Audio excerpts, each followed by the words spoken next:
Vector बहुत easy chapter है, आज तक कोई नहीं अटका। मतलब इनफैक्ट प्ले ग्रुप में पेरेंट्स ने कंप्लेन करके इस चैप्टर को हटवाया, केवल इसलिए कि it was too easy for their children. तुम बोला कि भाई हमारे बच्चों को बड़ा करना है, उनको कुछ कठिन काम दीजिए, ये चैप्टर मत पढ़ाइए। तो सर फाइनली लंबा फिर चैप्टर है। नहीं नहीं, छोटा ही है। फाइनली ये चैप्टर रिमूव कर दिया गया प्ले ग्रुप से ड्यू टू इट्स इजीनेस।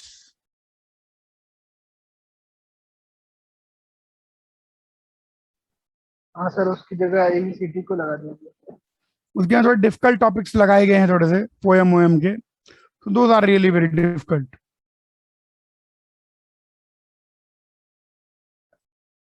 हाँ गो चलो, पहला काम यही कर लिया, गोची लिया करो। जीवन का एक आनंद ये भी है। चलिए अच्छा शुरू करें हम लोग। वेक्टर बोल दीजिए हाँ। Yes sir. Okay let us begin. Okay अब सब अच्छी ध्यान देंगे, अपन एक गजब का चैप्टर शुरू करने जा रहे हैं। दो कनेक्टेड चैप्टर अपन पढ़ेंगे, उनका नाम है वेक्टर्स एंड 3D। सबसे पहले अपन शुरू करेंगे वेक्टर, वेक्टर पर विशेष ध्यान देंगे, और उसके बाद 3D पढ़ेंगे। वेक्टर बहुत ही बढ़िया चैप्टर है, इसको मैं जैसे पढ़ा रहा हूं आप वैसे पढ़ेंगे तो आपको सब कुछ बहुत आराम से इसमें समझ में आता जाएगा, और इसके सारे सवाल भी लग जाएंगे। वेक्टर और 3D दोनों एक दूसरे से जुड़े हुए चैप्टर हैं, लेकिन पहले अपन पढ़ेंगे वेक्टर। बिल्कुल ध्यान देखेंगे। सबसे पहली चीज इसकी डेफिनेशन पर आ जाइए। क्या है वेक्टर? वेक्टर की डेफिनेशन है तो वही जो फिजिक्स में ही है और पढ़ चुके हैं, लेकिन फिजिक्स की डेफिनेशन और मैथ्स की डेफिनेशन है तो एक जैसी, लेकिन उस डेफिनेशन का जो यूज है, उस डेफिनेशन का जो प्रयोग है, वो बहुत डिफरेंट है। जरा इस डेफिनेशन को सब बच्चे बिल्कुल ध्यान देखें। एनी क्वांटिटी, बिल्कुल ध्यान देखें, any quantity which has magnitude, comma direction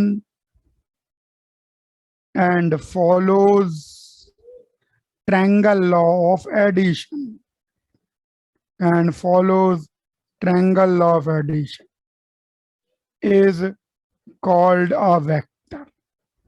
तीन चीजें होनी चाहिए अगर हमको किसी क्वांटिटी को मान लीजिए वेक्टर कहना है, तो उसमें मैग्नीट्यूड होना चाहिए, डायरेक्शन होना चाहिए, और ट्रायंगल लॉ ऑफ एडिशन को फॉलो करे।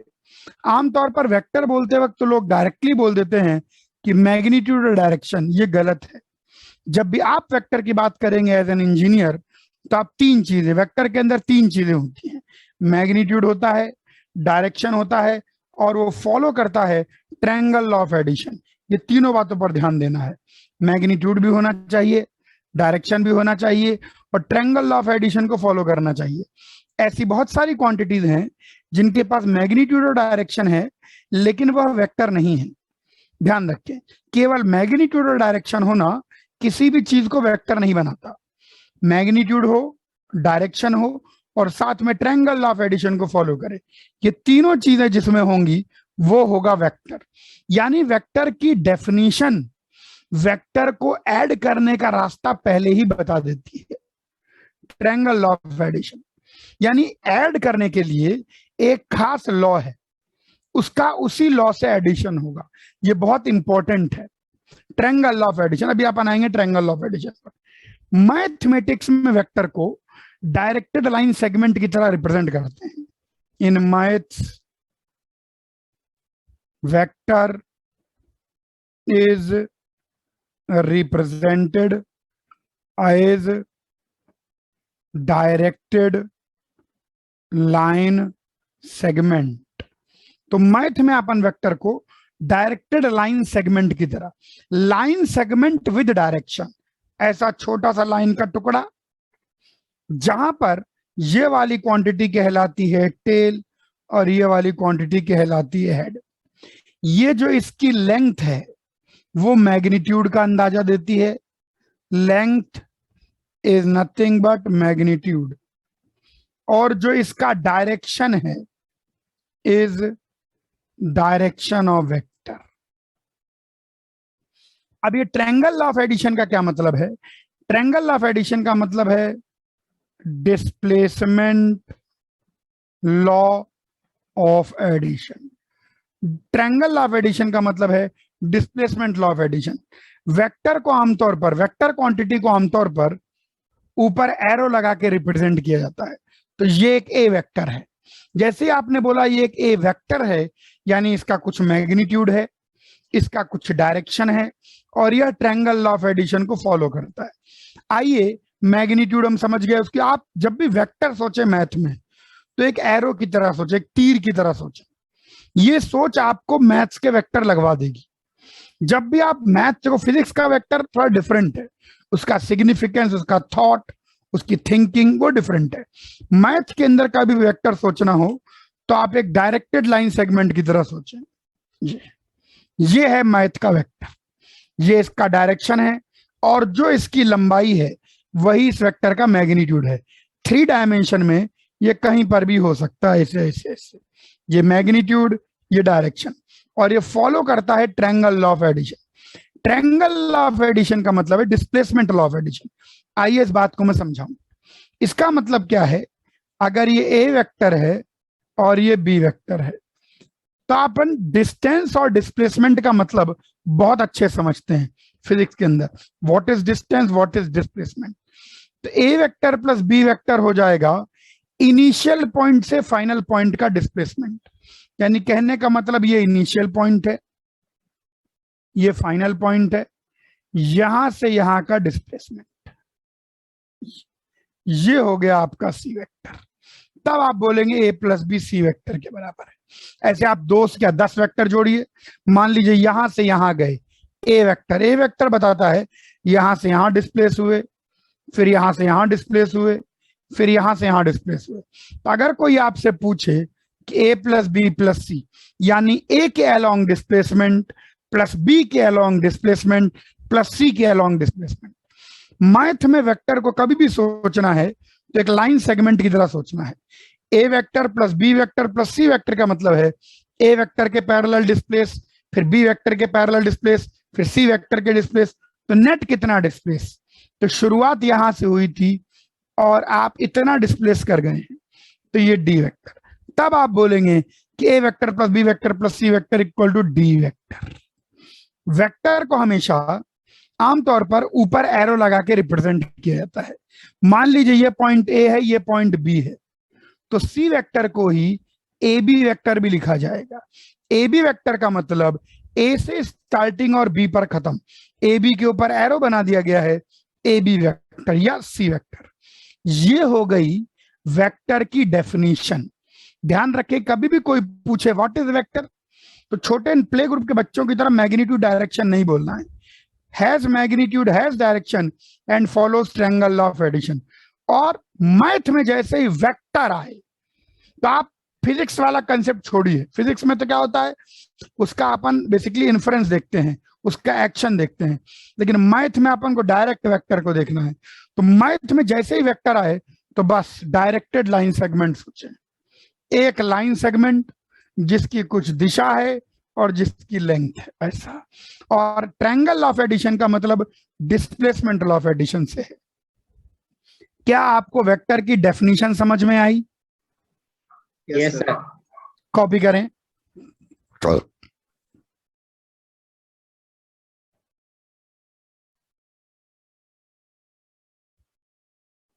तेजी छापें।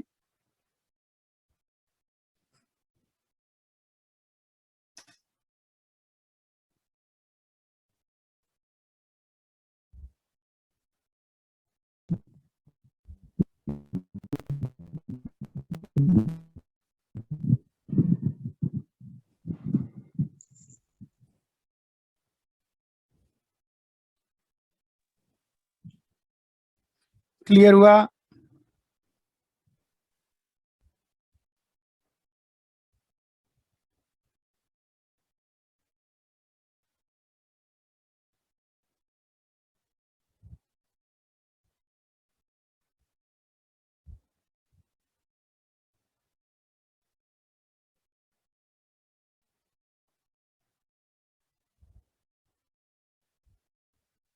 सर ऊपर करें सर।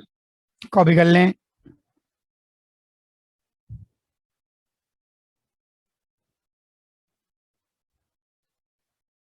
सर थोड़ा नीचे। कॉपी कर ले मेरे बच्चे।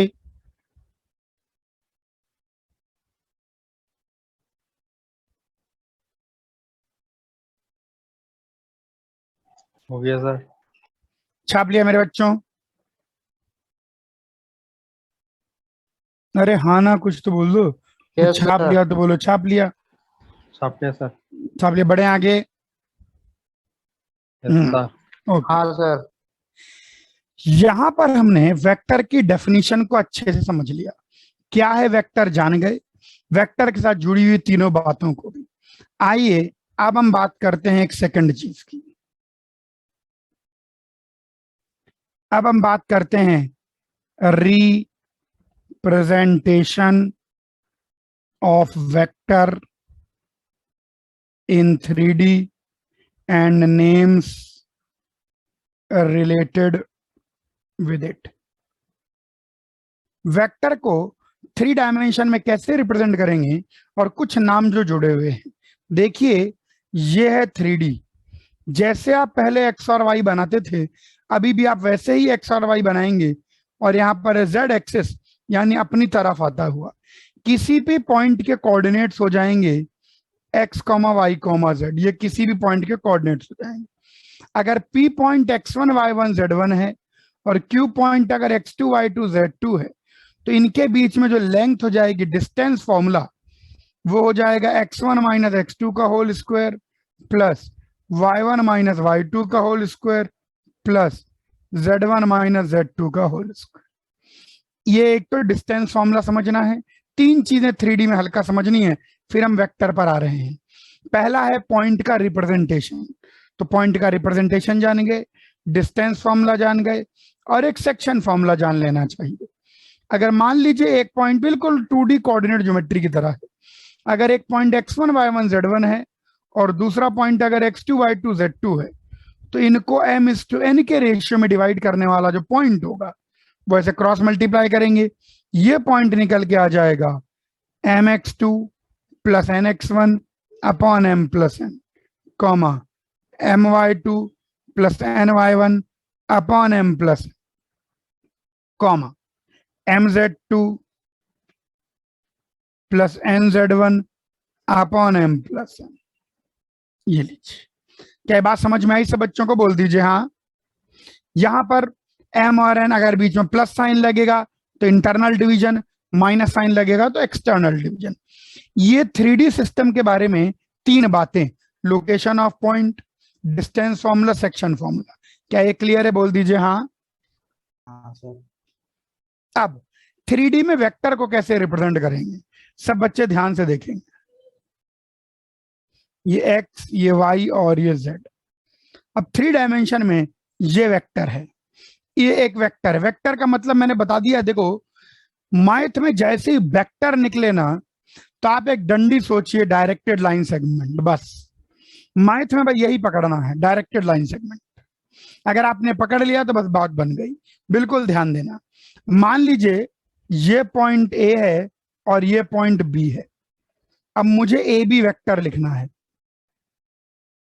अब ए बी वेक्टर को ध्यान से देखेंगे और नाम भी देखेंगे। ये ओ ओरिजिन है, यस। अब ट्रायंगल ऑफ एडिशन के हिसाब से अगर देखें, अब मेरे मन में इच्छा ओ ए वेक्टर लिखने की है, ए बी वेक्टर लिखने की है। तो आप देखो ओ से ए गए, फिर ए से बी गए, तो कुल मिला के आप ओ से बी चले गए। ये ट्रायंगल ऑफ एडिशन से लिखा है। जो भी कुछ हम डिराइव करेंगे, आप डिस्टेंस और डिस्प्लेसमेंट अच्छी तरह समझते होंगे। ओ से ए डिस्प्लेस हुए, फिर ए से बी डिस्प्लेस हुए, तो what is the net displacement? O से बी डिस्प्लेस हो गए। कहने का मतलब A B vector will be nothing but O B vector minus O A vector, जिसको हम लिखते हैं, कहने का मतलब ए बी वेक्टर हो जाएगा position vector of final minus position vector of initial. अब एक शब्द यहां पर इंट्रोड्यूस हुआ, पहला शब्द इंट्रोड्यूस हुआ पोजीशन वेक्टर। सो पोजीशन वेक्टर को मैं पॉइंट वेक्टर भी कहता हूं क्योंकि पॉइंट की पोजीशन बताता है। It is a vector joining origin to a point directed from origin to that point। ये होता है पोजीशन वेक्टर। जैसे आप पॉइंट की पोजीशन वेक्टर की बात करेंगे, जैसे आप पॉइंट की पोजीशन वेक्टर की बात करेंगे तो तुरंत जो है पॉइंट आ जाएगा। पोजीशन वेक्टर हमेशा पॉइंट्स का होता है, पोजीशन वेक्टर हमेशा पॉइंट्स का होता है, एज ऑफ पॉइंट्स। और पोजीशन वेक्टर पॉइंट का होता है और वो ओरिजिन से उस पॉइंट को जोड़ने वाला वेक्टर बताता है। अब हम क्या करते हैं, आइए पोजीशन वेक्टर को थोड़ा ध्यान से देखते हैं। अब हम क्या करते हैं, एक्स वाई जेड, एक्स के पैरेलल अपन आई कैप, कोई पॉइंट है, मान लीजिए इस पॉइंट के कोऑर्डिनेट्स हैं a, b, c, p point है, तो हम बोलेंगे p के कोऑर्डिनेट हैं a, b, c। इसका मीनिंग क्या है, इसका मीनिंग समझें। इसका मीनिंग ये है कि अगर आप ओरिजिन पर खड़े हैं, ये बताता है position with respect to origin. अब समझिए कैसे, पहला एक्स कोऑर्डिनेट होगा, ये हमने एक बना लिया है, दूसरा वाई कोऑर्डिनेट होगा और तीसरा जेड कोऑर्डिनेट होगा, ये स्टैंडर्ड है। अब अगर ओरिजिन से खड़े हैं तो इस पॉइंट तक कैसे पहुंचेंगे, ए यूनिट एक्स एक्सिस के अलोंग चलो, ए यूनिट, फिर बी यूनिट वाई एक्सिस के अलोंग चलो, बी यूनिट, फिर सी यूनिट जेड एक्सिस के अलोंग चलो और पहुंच गए उस पॉइंट पर। ये जो मैं एक एक बात समझा रहा हूं ध्यान दें, अगर किसी पॉइंट की पोजीशन ए बी सी है तो इसका मतलब है ए यूनिट, आप ओरिजिन पर खड़े हो जाइए, ए यूनिट एक्स एक्सिस के ऊपर चलिए, फिर चल लिए A unit, Y axis B unit Y axis के पैरेलल चलिए और फिर सी यूनिट जेड एक्सिस के पैरेलल चलिए, आप पहुंच जाएंगे उस पॉइंट बी पर। ये कोऑर्डिनेट्स का मतलब होता है। अब यही बात हम वेक्टर में कहेंगे, यही बात, इस बात को कहने के लिए हम एक्स एक्सिस के पैरेलल एक वेक्टर ले लेते हैं आई कैप और वाई एक्सिस के जे कैप और ये के कैप, तो हम इसी ओपी वेक्टर को हम लिख देंगे A I cap plus B J cap plus C K cap. A I cap का मतलब है ए यूनिट एक्स एक्सिस के parallel, I cap is direction या यूनिट वेक्टर, चाहे डायरेक्शन का है चाहे यूनिट वेक्टर का है, towards positive X axis direction. I cap एक यूनिट वेक्टर है, दिशा बताता है, डायरेक्शन बताता है। ए आई कैप का मतलब a units along positive X axis. वैसे ही जे कैप भी ये एक डायरेक्शन है, यानी यूनिट वेक्टर, एक नया शब्द निकल के आ गया, यूनिट वेक्टर है टूवर्ड्स पॉजिटिव वाई एक्सिस। और ऐसे ही के कैप भी डायरेक्शन है किसकी, जेड एक्सिस की, इज डायरेक्शन यानी यूनिट वेक्टर टूवर्ड्स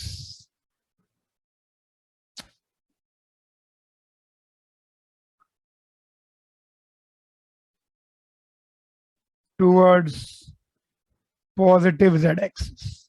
ध्यान रखना है, I cap positive Y X axis के अलोंग है, J cap positive Y axis के अलोंग है और K cap positive Z axis के अलोंग है। तो जैसे आप लिखते हैं A I cap plus B J cap plus C K cap, तो इसको समझिए क्या बोल रहा है। ये बोल रहा है जहां पर भी आप खड़े हैं वहां से ए यूनिट आई कैप की डायरेक्शन में, बी यूनिट जे कैप की डायरेक्शन में और सी यूनिट के कैप की डायरेक्शन में, ये आ गया। यही चीज कहलाती है position vector of point P. कितना क्लोज रिश्ता है, आई जे के कैप हटा दो तो यही पोजीशन वेक्टर कोऑर्डिनेट्स बन जाएंगे, और आई जे के कैप लगा दो तो यही कोऑर्डिनेट्स पोजीशन वेक्टर बन जाएंगे। अगर किसी पॉइंट के कोऑर्डिनेट 1, 2, 3 है तो उसके पोजीशन वेक्टर हो गए 1 आई कैप प्लस 2 जे कैप प्लस 3 के कैप। बहुत आसान। अब आइए पहले मुझे बताइए, क्या पोजीशन वेक्टर समझ में आया? बोल दीजिए हाँ। Yes sir. आपने ओके। अब यहाँ फाइनल मान लो बी पॉइंट के कोऑर्डिनेट x2 y2 z2 हैं और ए पॉइंट के कोऑर्डिनेट x1 y1 z1 है। तो ये position vector of final x2 i cap plus y2 j cap plus z2 k cap minus position vector of initial x1 i cap plus y1 j cap plus z1 k cap. यानी ये चीज निकल के आ जाएगी मेरे बच्चों, x2 minus x1 i cap plus y2 minus y1 j cap plus z2 minus z1 k cap. यानी इसका कुछ i कंपोनेंट होगा, कुछ j कंपोनेंट होगा और कुछ k कंपोनेंट होगा। यानी कोई भी वेक्टर अगर हम 3D स्पेस में लेते हैं तो उसका कुछ i कंपोनेंट, कुछ j कंपोनेंट, कुछ k कंपोनेंट होता है। Every vector will have some I component, j component and k component. That is, general vector in 3D is of form, जैसे a वेक्टर है तो कुछ a1 i cap plus a2 j cap plus a3 k cap. ऐसा होता है general vector 3D में। Copy करें तो आगे बढ़ूं, कोई डाउट आए तो पूछें, कॉपी करने खट से।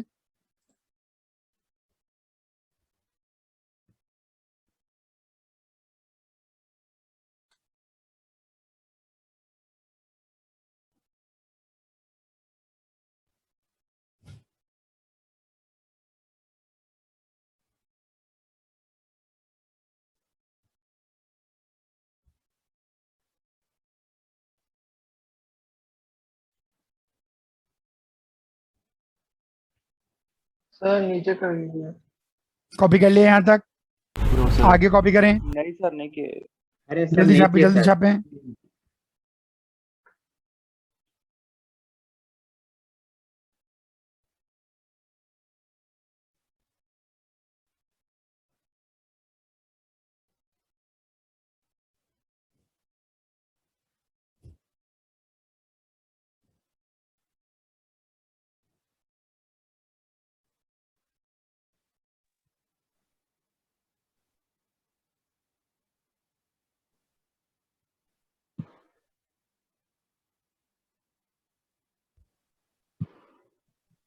सर नीचे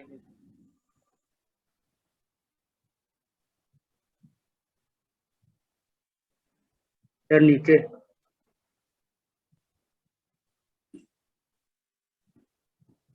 कॉपी कर लिया, सर नीचे।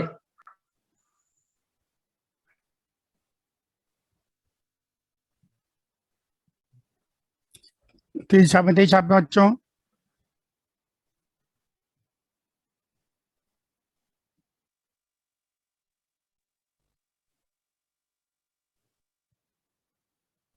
सर नीचे शिफ्ट कर दीजिए।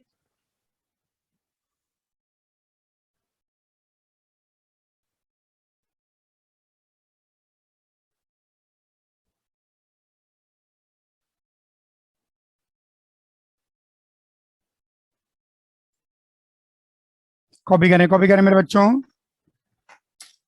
थोड़ा स्पीड सर बढ़ाएं। थोड़ा ऊपर कर दीजिए। सर ऊपर किए ना सर। हाँ, ऊपर सर कर दिया। शब्द भी नहीं लिख पाया। कॉपी कर लो मेरे बच्चे।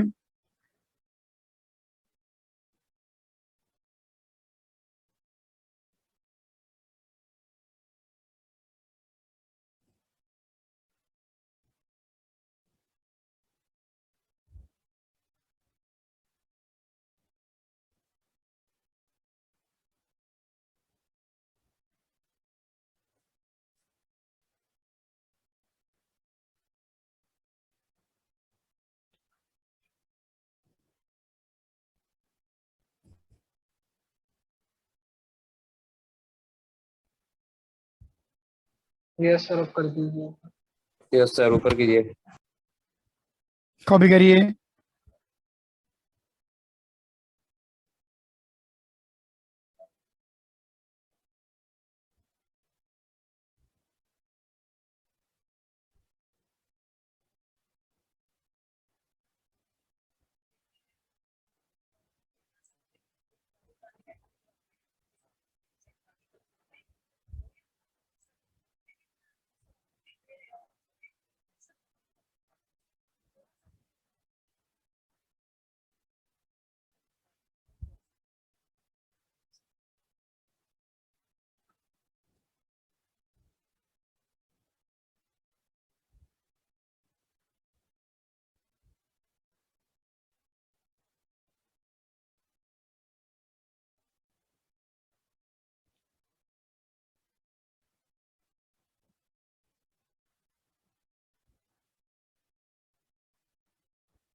सर कर दीजिए ऊपर।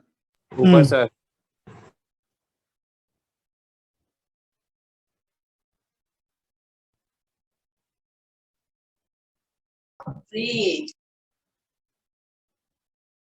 सर थोड़ा ऊपर करिए।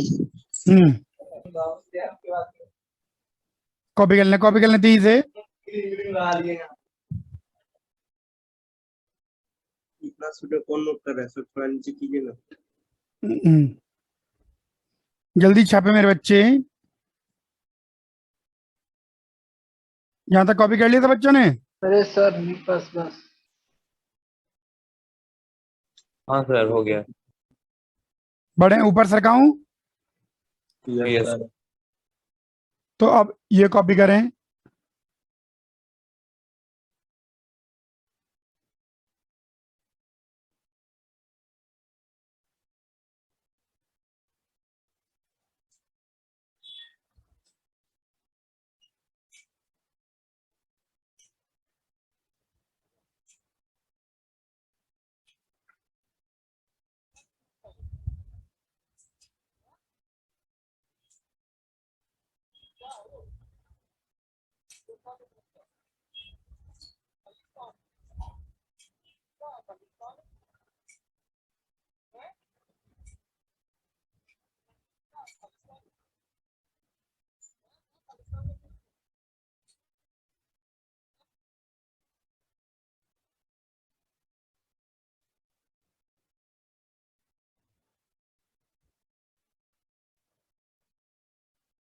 सर ऊपर करिए।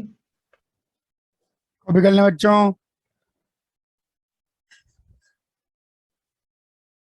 सर थोड़ा सा नीचे कीजिए। जल्दी छापे यहाँ तक छाप लें। सर ड्राइंग अच्छी नहीं है, डायग्राम देर में बन पाता।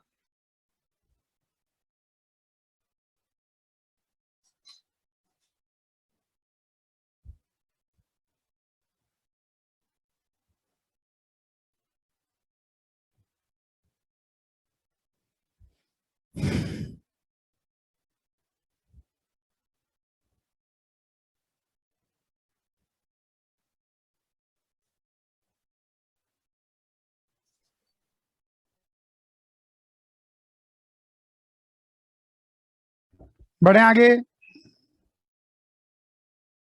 जी।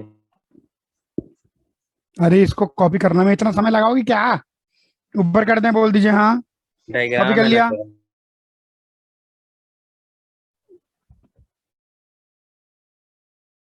यस। अरे आज आगे भी आप इतना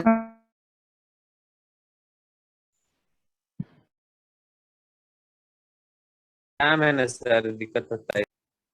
कोई बात नहीं, बना लें। डायग्राम 6-7 बार बना के यहीं प्रैक्टिस कर लें।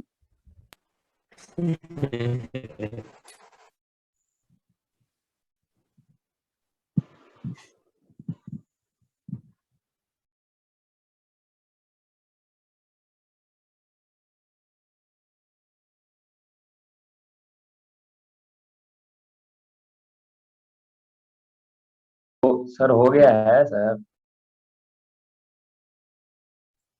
हाँ बढ़े आगे। यस Yes, सर ऊपर sir. कीजिए। कॉपी कर लिया? Yes yes sir. सर थोड़ा शॉर्ट लिखना है सर, ऊपर कीजिए। अब जो है देखो, हमारा मुख्य उद्देश्य इस चैप्टर को पढ़ने का क्या है? हम इस चैप्टर को इसलिए पढ़ना चाहते हैं ताकि इसका कोई भी सवाल है हम बना लें। तो आप जैसे ही मैथ्स में वेक्टर सुने तो 2 चीजें आपके दिमाग में खट आ जानी चाहिए। पहला कि वह एक डायरेक्टेड डंडी की तरह है, एक छोटी सी डंडी है जिसका कुछ मैग्नीट्यूड है और डायरेक्शन है। और दूसरी चीज कि कोई भी वेक्टर अगर होता है तो इस प्रकार का होता है, a1i cap plus a2j cap plus a3, कोई भी वेक्टर होगा ऐसे ही लिखा जाएगा। आइए अब ये वेक्टर है तो इस वेक्टर का मैग्नीट्यूड और डायरेक्शन निकालना सिखाएं आपको। अब हमको पता लग गया कि ये वेक्टर है तो मैग्नीट्यूड क्या होता है? मैग्नीट्यूड होता है डंडी की लंबाई। इधर देखेंगे, वापस अपने इस पर आ जाए तो ए बी वेक्टर का मैग्नीट्यूड क्या होगा? ए बी डंडी की लंबाई। तो ए बी डंडी की लंबाई कैसे निकलेगी? डिस्टेंस फॉर्मूला से। तो यहां पर देखेंगे सब बच्चे, बिल्कुल ध्यान देखेंगे, यहां पर बिल्कुल ध्यान देखेंगे हम्म। अब हमको वेक्टर पता लग गया, तो वेक्टर पता लगते ही हमको दो चीजें आनी चाहिए, वेक्टर का मैग्नीट्यूड कितना है और वेक्टर का डायरेक्शन कितना है। इधर देखिए, मान लीजिए ए बी वेक्टर है, ए पॉइंट का पोजीशन वेक्टर या ए पॉइंट के कोऑर्डिनेट्स x1 y1 z1 है, बी पॉइंट का x2 y2 z2 है। तो ए बी लेंथ हम जानते हैं कितनी होती है, root of x2 minus x1 का स्क्वायर, y2 माइनस y1 का स्क्वायर, z2 माइनस z1 का स्क्वायर। जहां पर ए बी वेक्टर हम जानते हैं कि x2 minus x1 I cap plus y2 minus y1 J cap plus z2 minus z1 K cap है। ऐसे कोई भी जनरल वेक्टर है तो उसके मैग्नीट्यूड को मॉड ए से रिप्रेजेंट करते हैं, और उसका मैग्नीट्यूड कुछ नहीं होता, x के कोफिशिएंट का स्क्वायर प्लस y के कोफिशिएंट का स्क्वायर प्लस z के कोफिशिएंट का स्क्वायर होता है। अब हम समझ गए हैं कि हर वेक्टर को लिखेंगे कैसे।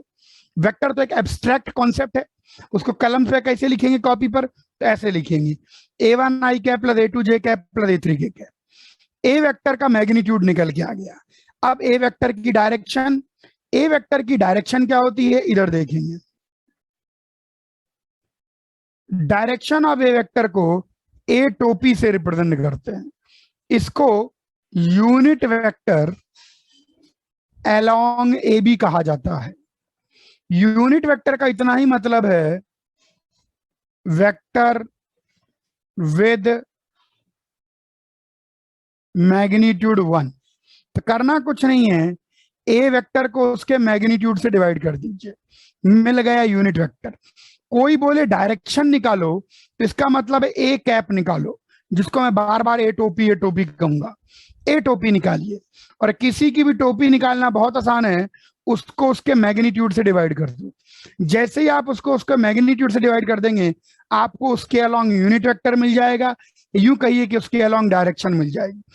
दोनों शब्द एक ही हैं, चाहे आप बोले डायरेक्शन ऑफ ए वेक्टर, चाहे आप बोले यूनिट वेक्टर ए, चाहे आप बोले यूनिट वेक्टर अलोंग ए, चाहे आप बोले ए टोपी ए कैप, सबका मतलब एक ही है। और मिलता कैसे है, सिंपली ए वेक्टर को उसके मैग्नीट्यूड से डिवाइड कर दें।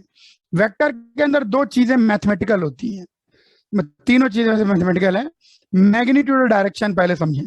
कोई भी वेक्टर को अगर हम रिप्रेजेंट करते हैं a1 आई कैप प्लस a2 जे कैप प्लस a3 के कैप, तो भैया वेक्टर का मैग्नीट्यूड और वेक्टर का डायरेक्शन निकालना हमको आना चाहिए। क्या ये दो चीजें समझ में आई आप लोगों को, बोलो हाँ। Yes sir. कॉपी करें तो इसके बाद कुछ नयापन है, कॉपी कर लीजिए खट से, यहां पर कॉपी कर लीजिए।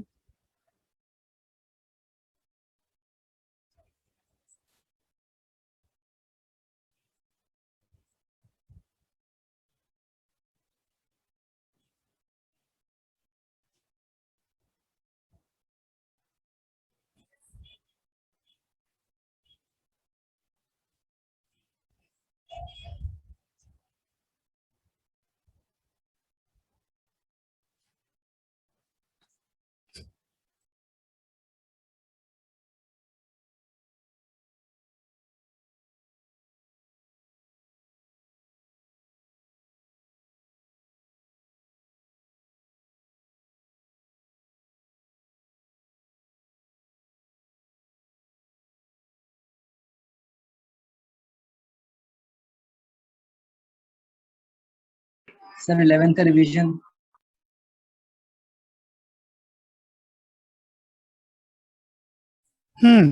आएंगे, रिवीजन पर भी आएंगे। पहले ये जो करंट चल रहा है इसको सब करते हैं। इस हफ्ते तो मेरे ख्याल से आपके 6 दिन क्लास लग गई है ना? नो सर, 4 नहीं दिन। सर, नहीं लगी है, 4 लगा है। 4 ही लगा है क्या? Yes sir. तुम्हारे ऐसा क्यों हो जा रहा है? चलो करते हैं आपके कुछ ना साथ कुछ प्रैंक तो हो गया करिए। सर। मेरे सुबह साथ क्लास ही ले प्रैंक लीजिए। होता रहता है। चलो करते हैं, कुछ करते हैं। पहले ये इसको जो पढ़ रहे हैं ये तो कर लें, पता लगा 11th के रिवीजन के चैप्टर में चक्कर में 12th भी नहीं हुई। अच्छा, यहां तक कॉपी कर लिया सब बच्चों ने, बोलो हाँ। Yes sir. ओके, सर रुक जाइए। जल्दी छापे, जल्दी छापे।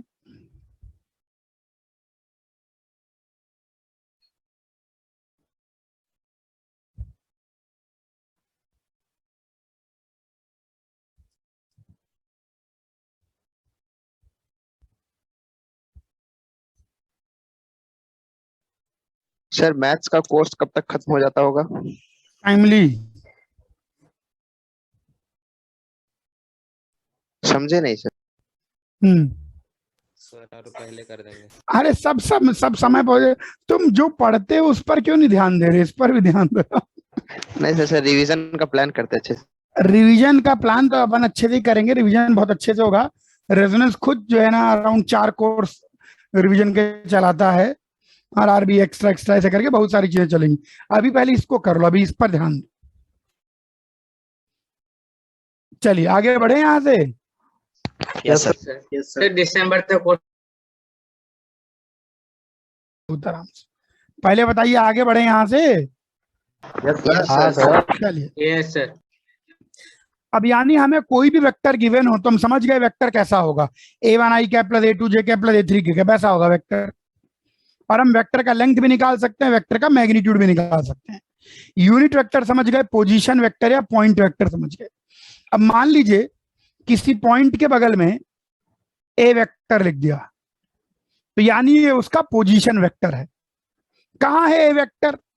तो कहीं ना कहीं कोऑर्डिनेट सिस्टम होगा, कहीं ना कहीं ओरिजिन होगा, ओरिजिन से इस पॉइंट को जोड़ने वाला वेक्टर ए वेक्टर है। देखो वेक्टर का मतलब हमेशा डंडी ही होता है, लेकिन अब इतना सारा कौन बनाए, नहीं बनाते। अगर हमारे पास कोई पॉइंट पता है तो उसके बगल में ए वेक्टर लिख देते हैं, यानी ये उस पॉइंट का पोजीशन वेक्टर है। जब भी पॉइंट के बगल में वेक्टर लिखेंगे तो उस पॉइंट का पोजीशन वेक्टर है। मान लीजिए पॉइंट बी वेक्टर, यानी इस पॉइंट का पोजीशन वेक्टर है। पॉइंट के बगल में वेक्टर पोजीशन वेक्टर होता है, इस बात को ध्यान रखें।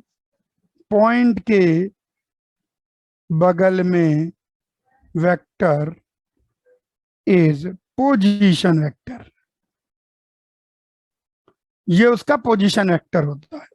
और लाइन के बगल में वेक्टर लाइन वेक्टर होता है। अब यहां मैंने सी वेक्टर लिख दिया, ये पोजीशन वेक्टर है। A vector and B vector are point vectors, ध्यान देना है। C vector is line vector. जब भी आप लाइन वेक्टर की बात करते हैं तो हमेशा बराबर होगा position vector of final minus position vector of initial, ये ध्यान देना है। कोई भी अगर लाइन वेक्टर है तो वो होगा position vector of final minus position vector of initial.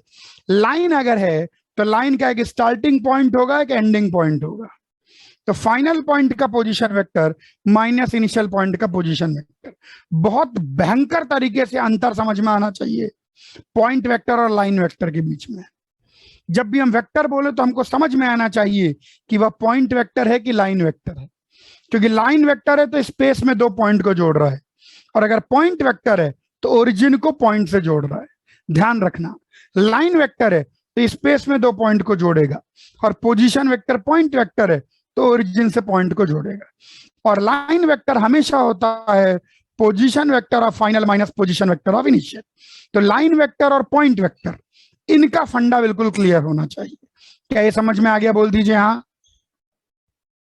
Sir यहां जो ये लेंथ है, ये लेंथ की अगर बात करें तो लेंथ कुछ नहीं होगी, सी वेक्टर का मैग्नीट्यूड हो जाएगी, जिसको आप magnitude of B vector minus A vector भी लिख सकते हैं।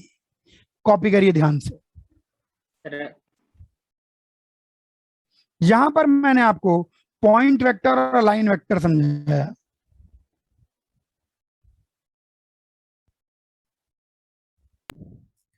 सर लाइन वेक्टर एक बार रिपीट लाइन कर दीजिए। वेक्टर कहां, देखो लाइन वेक्टर का मतलब ये लाइन, जहां पर लाइन के ऊपर वेक्टर लिखा हो उसको लाइन वेक्टर कहेंगे। जैसे यहां पर सी वेक्टर, ये लाइन है, ये लकीर, इस लकीर के ऊपर लिखा गया वेक्टर लाइन वेक्टर कहलाएगा। बोलो हाँ। Okay sir. पॉइंट के बगल में लिखा गया वेक्टर पॉइंट वेक्टर कहलाएगा। पॉइंट वेक्टर का मतलब उस पॉइंट का पोजीशन वेक्टर है। जब भी हम पॉइंट के बगल में वेक्टर लिखते हैं तो उस पॉइंट का पोजीशन वेक्टर होता है। बोल दीजिए हाँ। Yes sir. नहीं समझ में आया? Yes sir. देखो यदि ये एक पॉइंट है, अगर इसके बगल में मैंने बी वेक्टर लिख दिया, कहाँ है बी वेक्टर? तो कहीं ना कहीं कोऑर्डिनेट सिस्टम होगा, तो ओरिजिन को इस पॉइंट से जोड़ने वाला वेक्टर, हर वेक्टर लाइन ही है अल्टीमेटली, लेकिन जब हम पॉइंट के बगल में लिखते हैं तो उसका पोजीशन वेक्टर दर्शाता है। क्या ये बात समझ में आई? बोलिए हाँ। कॉपी करें खट से, कर लिया कॉपी?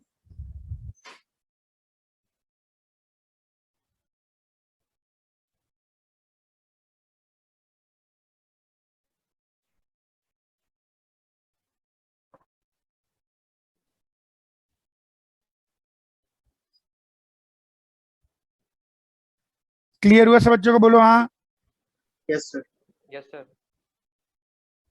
अरे बढ़े आगे। Yes sir. Yes sir. Okay, point vector और लाइन वेक्टर समझना बहुत ज्यादा जरूरी है। जब भी आप कोई वेक्टर बोल रहे हैं तो वो पॉइंट पोजीशन वेक्टर है कि लाइन वेक्टर है, ये समझना बहुत ज्यादा जरूरी है।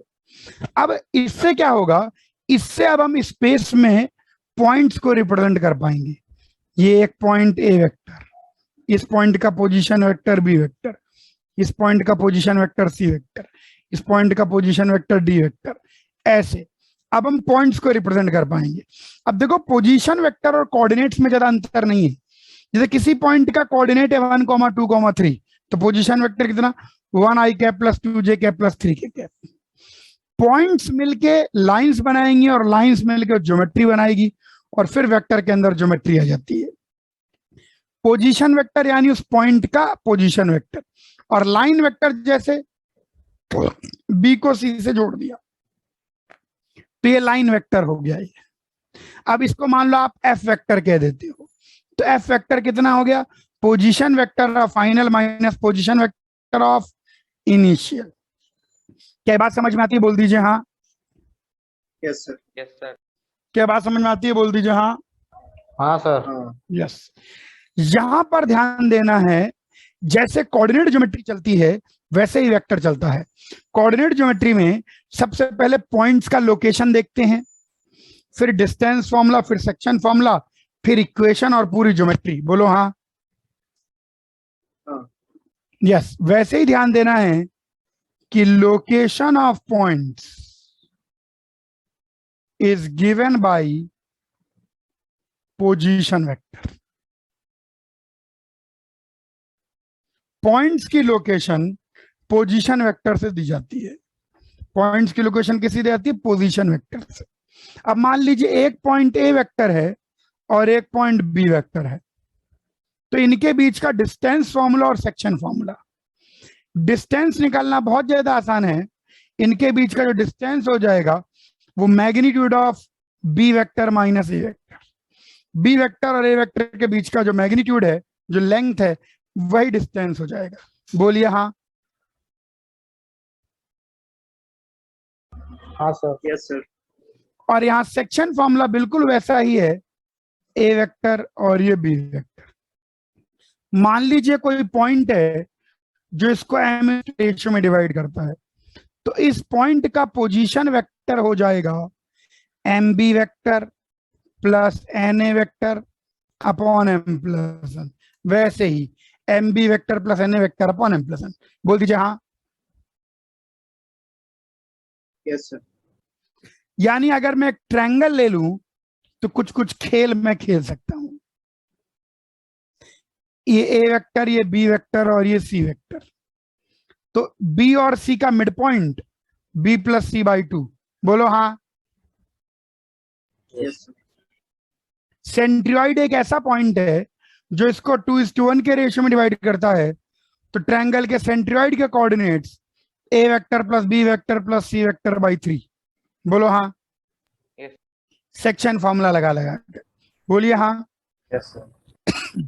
इन सेंटर का फॉर्मूला आपको 2D में याद है क्या? यस क्या सर। आपको इन सेंटर का फॉर्मूला 2D में याद है क्या? x1 b ax1 plus by1। बस मेरे बच्चे, बस आंसू पूछ लो, आंसू पूछ लो। इन सेंटर ये लेंथ हो जाएगी b माइनस सी, ये लेंथ हो जाएगी c माइनस ए, और ये लेंथ हो जाएगी a माइनस बी। तो सेम ax1 यानी x1 इंटू अपोजिट साइड की लेंथ तो इन सेंटर के coordinate A vector into opposite side की length plus B vector into opposite side की length plus C vector into opposite side की length upon तीनों side की length है B minus C plus C minus A plus A minus B. बोलो हाँ, अरे बोल दीजिए। Yes sir. Yes sir. Copy करें खटखट यहां से।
आगे बढ़िए सर।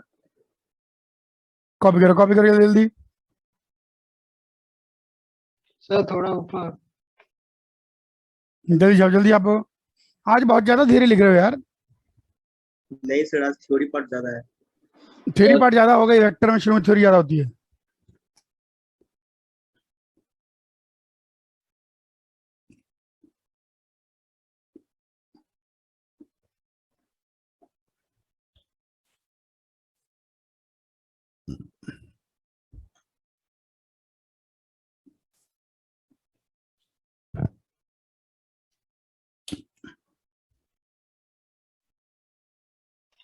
सर ऊपर कर दीजिए।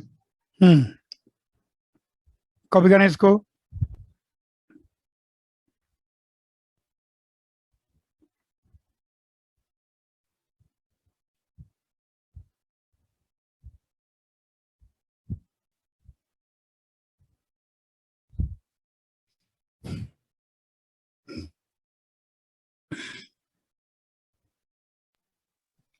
सर ऊपर कीजिए।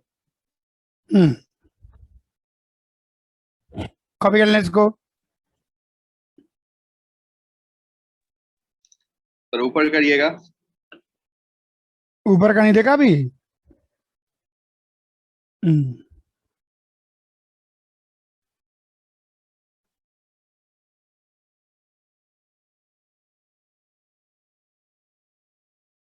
कर लिया कॉपी। Yes sir. हाँ Yes, सर sir. नीचे को कर लो।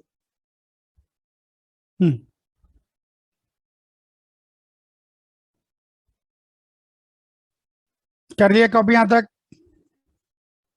Yes sir. हाँ बढ़े आगे। यस। Okay, yes sir. हमने दो नाम अभी तक देख लिए हैं, पोजीशन वेक्टर और यूनिट वेक्टर।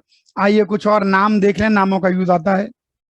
एक नाम है जीरो वेक्टर और नल वेक्टर भी कहा जाता है, मतलब वेक्टर विद मैग्नीट्यूड जीरो। जिसका मैग्नीट्यूड जीरो हो जाएगा वो जीरो वेक्टर या नल वेक्टर कहलाएगा। इस पर ध्यान देना है, जीरो वेक्टर या नल वेक्टर मतलब भाई साहब मैग्नीट्यूड ही कितना है, जीरो। उसके बाद हमारे पास एक और शब्द आता है पैरेलल वेक्टर, या इसी चीज को कोलिनियर वेक्टर भी कहा जाता है। एक ही शब्द है। पैरेलल वेक्टर का मतलब है two vectors are said to be parallel if their directed line segments are parallel।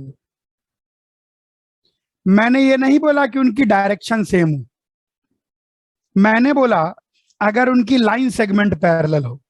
यानी ये दोनों भी पैरेलल वेक्टर कहलाएंगे और ये दोनों भी पैरेलल वेक्टर कहलाएंगे। इनको कहा अगर डायरेक्शन भी सेम हो जाए तो वो कहलाते हैं लाइक पैरेलल, और अगर डायरेक्शन उल्टी रहे तो वह कहलाते हैं अनलाइक पैरेलल। ध्यान रखना, पैरेलल वेक्टर की परिभाषा है, पैरेलल वेक्टर की डेफिनेशन है कि उनके लाइन सेगमेंट पैरेलल हो, डायरेक्शन सेम हो अपोजिट हो इसके बारे में कुछ नहीं है। डायरेक्शन सेम हो तो भी चलेगा, डायरेक्शन अपोजिट हो तो भी चलेगा। अगर सेम डायरेक्शन हो तो उनको लाइक पैरेलल कहेंगे और अपोजिट डायरेक्शन हो तो अनलाइक पैरेलल कहेंगे। और यहां पर एक वेरी वेरी इंपॉर्टेंट बात समझ में आती है, उसको याद रखना है कि if A vector and B vector are parallel then A vector equal to lambda B vector. यानी एक वेक्टर को दूसरे का स्केलर मल्टीपल लिखा जा सकता है।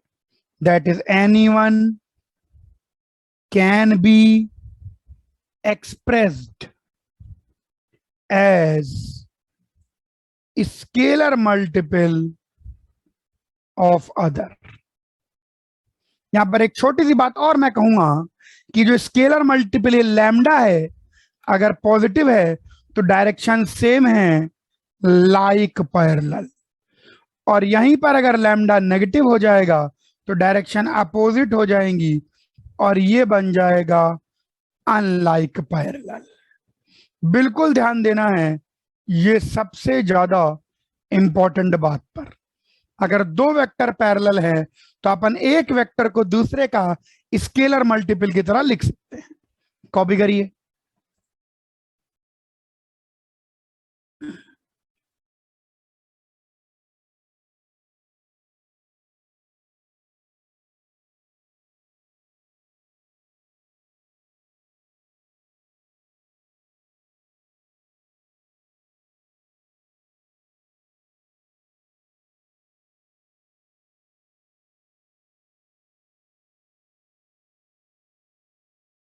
हो गया।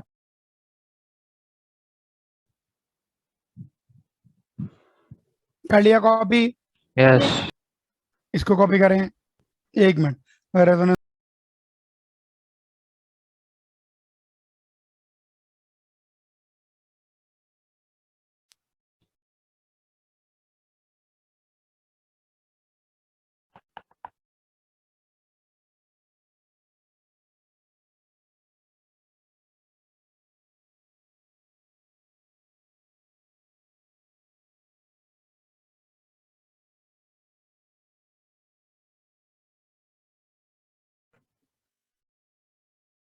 हाँ कर लिया कॉपी बच्चों? यहां तक बोलिए हाँ। यस। Yes, sir. बढ़े आगे। यस। Yes, sir. ओके, तो कुछ नाम शब्द समझ लिए, जीरो वेक्टर समझ लिए, नल वेक्टर समझ लिए, पैरेलल वेक्टर समझ लिए, कोलिनियर वेक्टर समझ लिए।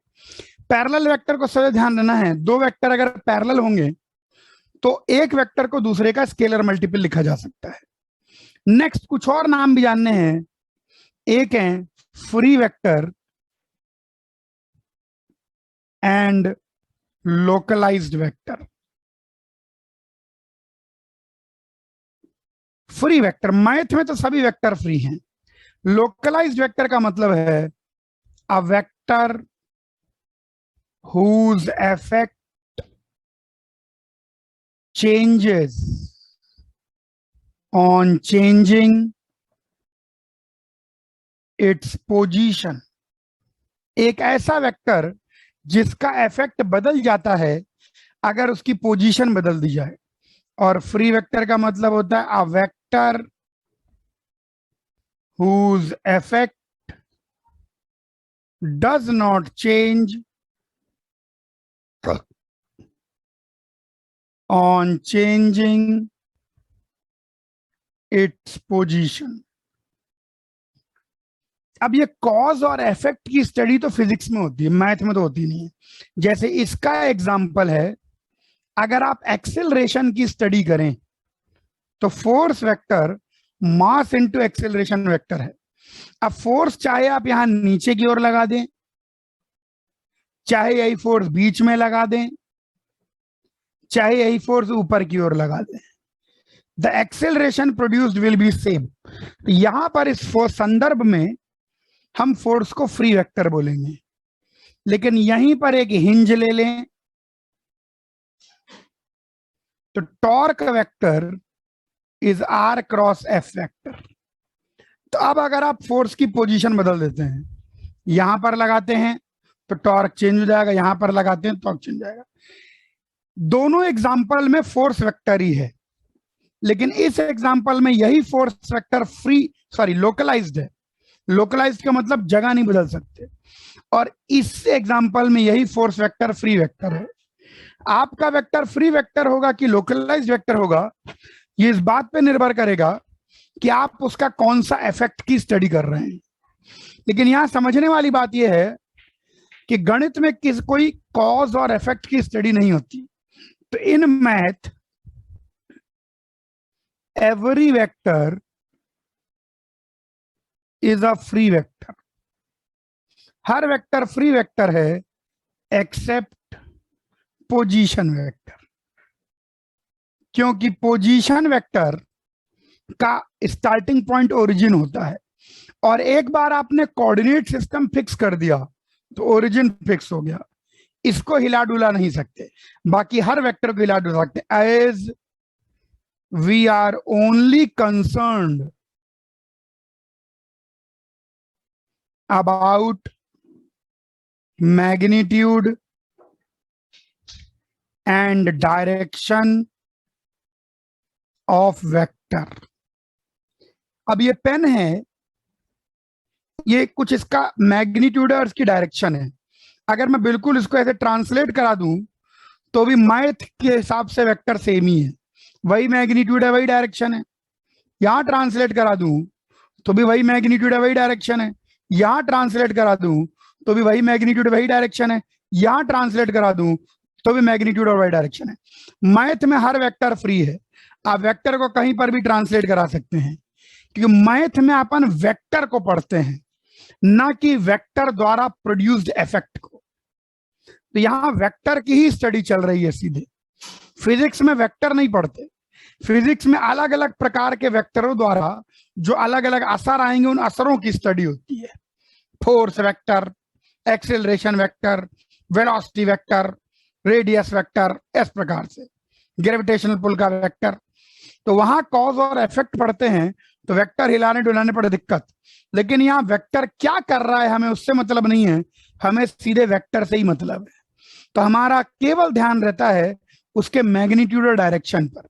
तो हम वेक्टर को आराम से फ्रीली घुमा सकते हैं, बस ये पोजीशन वेक्टर का ये टेल फिक्स है, ये ओरिजिन पर ही रहेगा, तो इसको हिला डुला नहीं सकते, नहीं हिलेगा, ओरिजिन फिक्स है।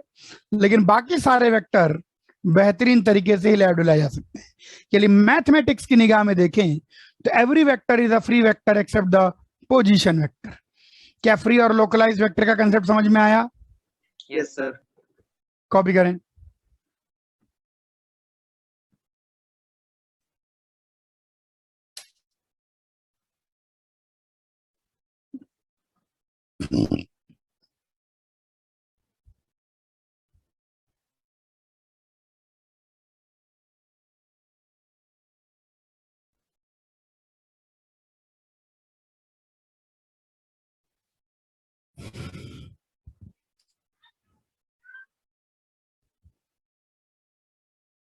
तेज छापे, हो गया सर। सब छाप ऊपर सरकाऊं, यस। कॉपी करें खट से।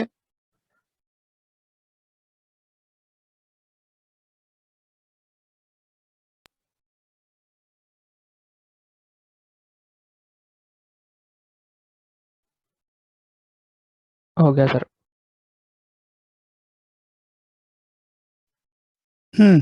बढ़े आगे। यस। ओके, ये कुछ ना, अभी एक दो नाम और आएंगे, वो बाद में धीरे धीरे आते रहेंगे। चलिए एक नाम और देख लेते हैं, तो बहुत सारे नाम है इसमें, समय के साथ आते रहेंगे। अभी शुरुआत के लिए नाम देख लेते हैं, कोप्लेनर वेक्टर। आप सुनना है ध्यान से, coplanar, two vectors are always coplanar. दो वेक्टर हमेशा एक ही प्लेन में होते हैं. आगे सुनना. 3 or more vectors are said to be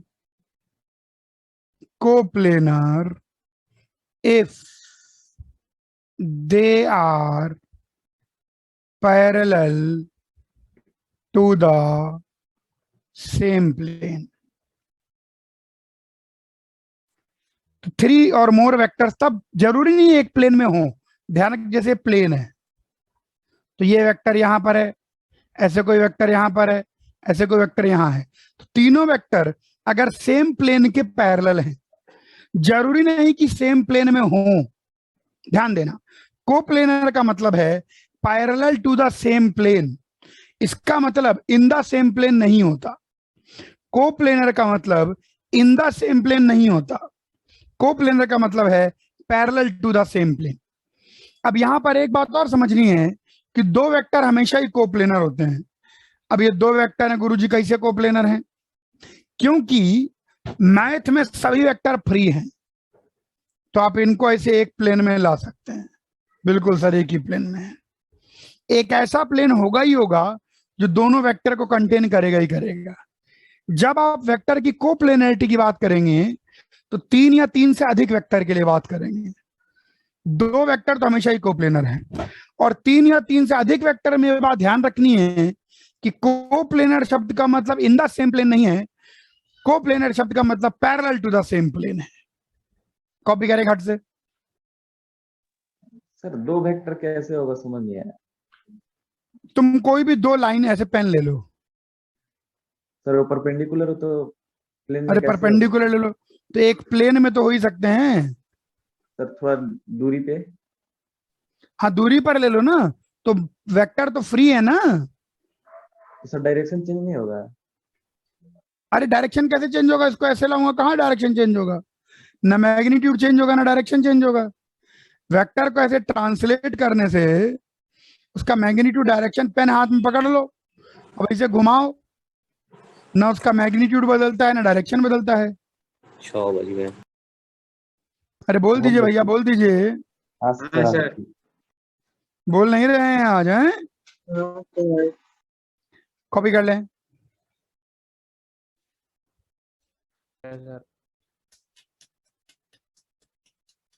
हो गया. Very good, very good. Speed बढ़ा रखे मेरे बच्चे. चलिए अब हम बात करते हैं इसके आगे. यहां पर आके पॉइंट नंबर 2 पूरी तरह कंप्लीट हो जाता है. लंबा चौड़ा पॉइंट है. Representation of vector in 3D और उसके साथ जुड़े हुए कुछ नाम. शुरुआत में नाम बहुत सारे, इतने नाम जानने हैं. 3D में वेक्टर, ध्यान रखें, बता दिया गया है कि उसका IJ के कंपोनेंट होगा. दूसरी इंपॉर्टेंट बात, पॉइंट वेक्टर और लाइन वेक्टर को समझना है. अब अपन आएंगे थर्ड इंपॉर्टेंट पॉइंट पर. यस, तो अपन ने थर्ड इंपॉर्टेंट पॉइंट में solving basic geometry with vectors. Vector की मदद से कुछ फंडामेंटल ज्योमेट्री, कुछ बेसिक ज्योमेट्री, कुछ एलिमेंट्री ज्योमेट्री हम लोग सॉल्व करेंगे. इस एलिमेंट्री ज्योमेट्री को सॉल्व करना मैं आपको वेक्टर के क्वेश्चन के थ्रू बताऊंगा. सब बच्चे ध्यान देंगे. पहला सवाल चुन्नू आप लोगों के लिए. In a trapezium show that the line joining midpoint of non-parallel sides. In a trapezium, show that the line joining the midpoint of non-parallel sides is parallel Two parallel side. is parallel to parallel sides, and its length is half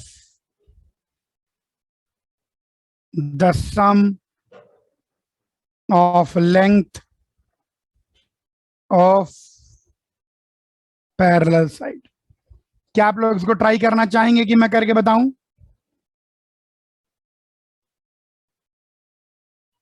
लगाइए 1 minute और try करिए।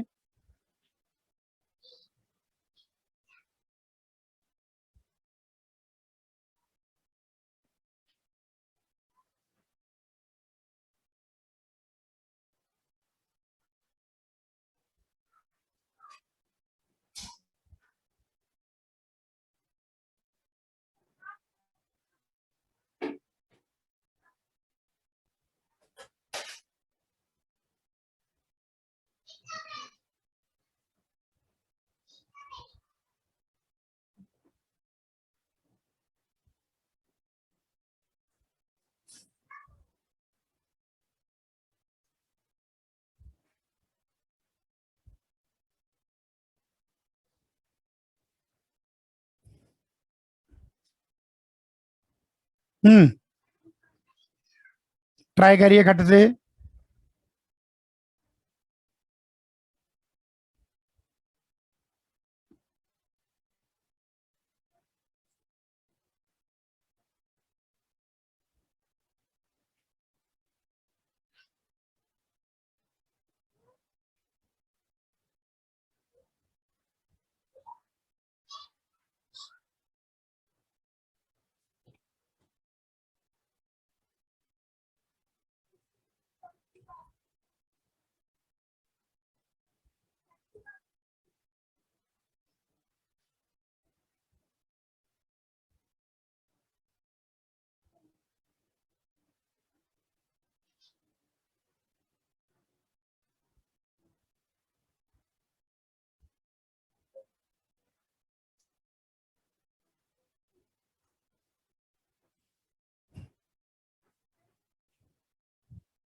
हाँ कर लिया। क्या मैं करके बताऊं? हेलो, अरे नेट आ रहा है? Yes sir. हाँ हाँ, अरे आप लोग तो ऐसे गायब हो जाते हैं बीच बीच में। ट्राई कर रहे हैं कि नहीं? बता दीजिए। करूं कि अभी ट्राई कर रहे हैं? कर दीजिए। बस आप ही बता दीजिए। अब देखिए, अब मैं आपको वेक्टर के अंदर सवाल करना सिखाऊंगा। बिल्कुल ध्यान से सुनना है। एक ट्रेपीजियम है,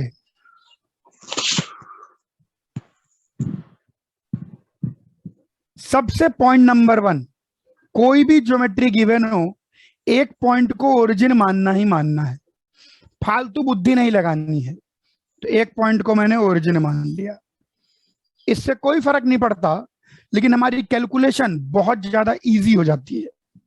ये कुछ कुछ स्टैंडर्ड बातें हैं, ध्यान रखना है। दूसरी बात, अगर लाइंस पैरेलल हैं तो इस बात का यूज वेक्टर की संख्या कम करने में करिए पहले। पॉइंट नंबर 1, क्वेश्चन शुरू करने के पहले 2 काम करने हैं, फिर सवाल लगाना है। पहला काम, एक वर्टेक्स को ओरिजिन मानना ही है, मान लिया। उसके बाद सभी वर्टेक्स का नामकरण कर दें ए बी सी। दूसरी बात, अगर कुछ लाइनें पैरेलल दिख रही हैं तो स्केलर इंट्रोड्यूस करके वेक्टर को गायब कर दें। यहां क्लियरली दिख रहा है कि ये दोनों वेक्टर पैरेलल है, बोल दीजिए हाँ। तो A vector minus origin is parallel to B vector minus C vector, बोल दीजिए हाँ।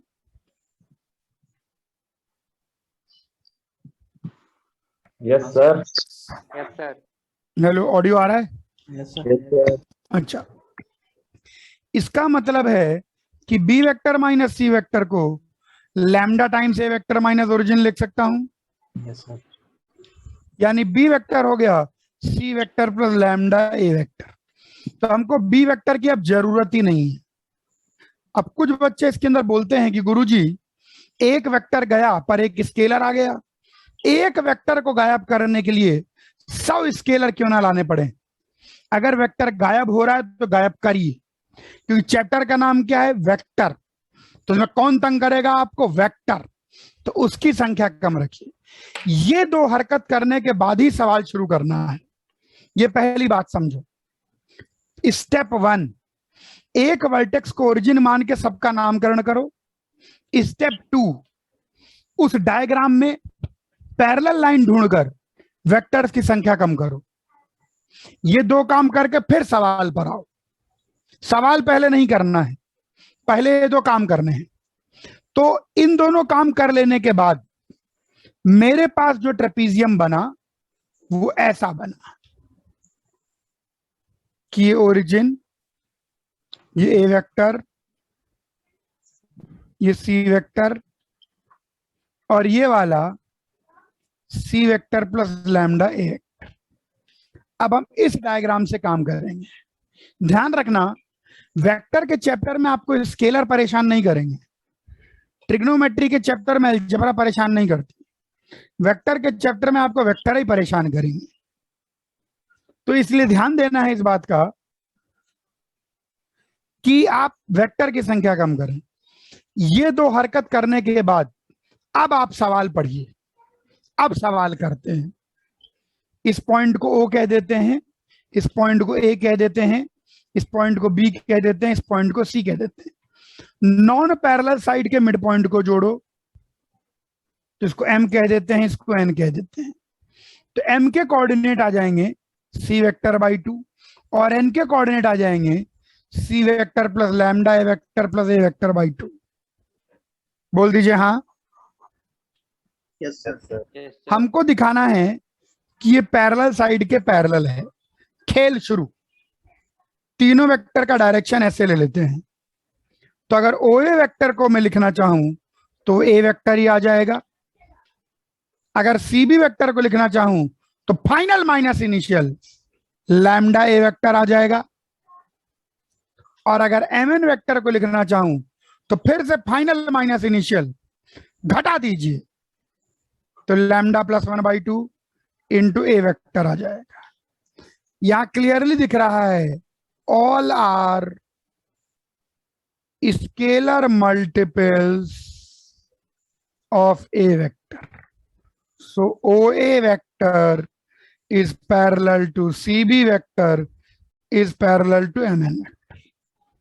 दिखा कि नहीं दिखा? बोल दीजिए आज हाँ। Yes sir. नहीं दिखा कि दिखा? ठीक गया सर। लिख गया सर। अभी एक काम और करना है, दिखाना है कि जो MN की लेंथ है वो CB की लेंथ और OA की लेंथ का सम का आधा है। चलो खेलते हैं। OA की लेंथ हो गई ए वेक्टर का मैग्नीट्यूड, सीबी की लेंथ हो गई लैम्डा ए वेक्टर का magnitude, lambda times A vector, और एम एन वेक्टर की लेंथ हो गई, स्केलर को बाहर निकाल सकते हैं कभी भी कहीं भी कैसे भी। ए वेक्टर अंधा बच्चा फूटी हुई आंखों से देख रहा है आज कि एम एन वेक्टर का magnitude is nothing but OA vector का मैग्नीट्यूड प्लस CB वेक्टर का मैग्नीट्यूड बाय 2। हैंस पार्टी। क्या सवाल समझ में आया? बोल दीजिए आज हाँ। Yes sir. हाँ सर। कॉपी करिए।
कर लिया कॉपी? बोलो।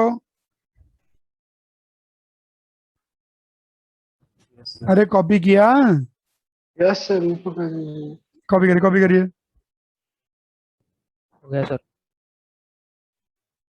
और ऊपर सर।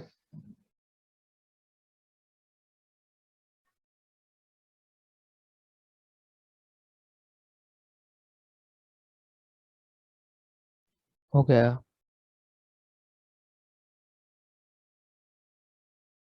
नीचे।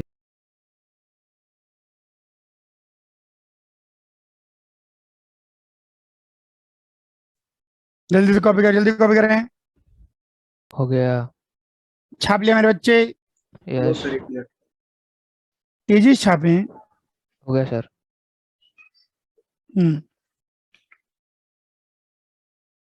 ओके, अब सब बच्चे ध्यान देंगे। हम्म ओके, आइए एक दो इंपॉर्टेंट 3D ज्योमेट्री यहां देखेंगे और उन पर बेस्ड क्वेश्चन करेंगे। टू आज तो समय कम है, एक ही देख पाएंगे।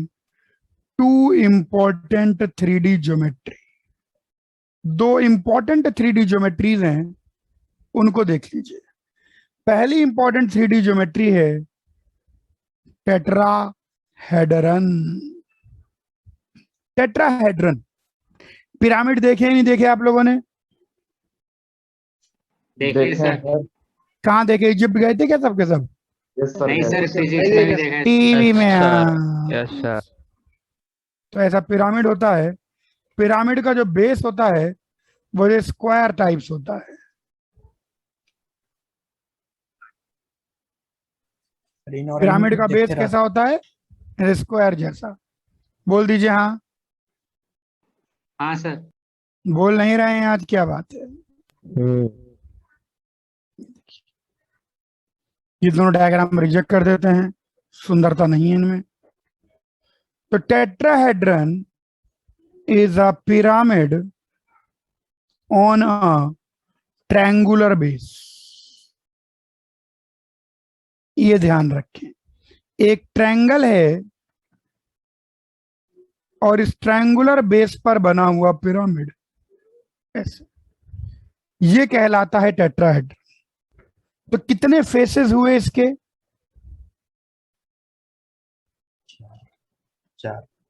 चार ट्रायंगुलर फेसेस। कितने वर्टेक्स हुए इसके? चार। चार वर्टेक्स। कितने एजेस हुए इसके? 6 एजेस। टेट्राहेड्रन को यूं समझें कि it is a pyramid on a triangular base. Base भी ट्रायंगल है और हर जगह ऐसे पिरामिड की तरह। क्या ये बात समझ में आती है? सब बच्चों को बोलिए हाँ। हाँ सर। कॉपी कर लें। सर ये स्क्वायर वाला। ये स्क्वायर वाले को टेट्राहेड्रन नहीं कहेंगे, ये सिर्फ एक पिरामिड है। ट्रायंगुलर बेस वाले को हम कहेंगे टेट्राहेड्रन। टेट्राहेड्रन।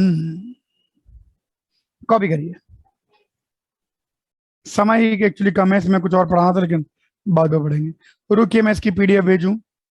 हो गया। बहुत तेज है बच्चा, बहुत दूर तक जाएगा। यस बहुत तेज लिखता सर है। नेक्स्ट हम डिस्कशन करा दीजिए अफगानिस्तान। हाँ करेंगे। कौन सा बैच है अपना? PA 528।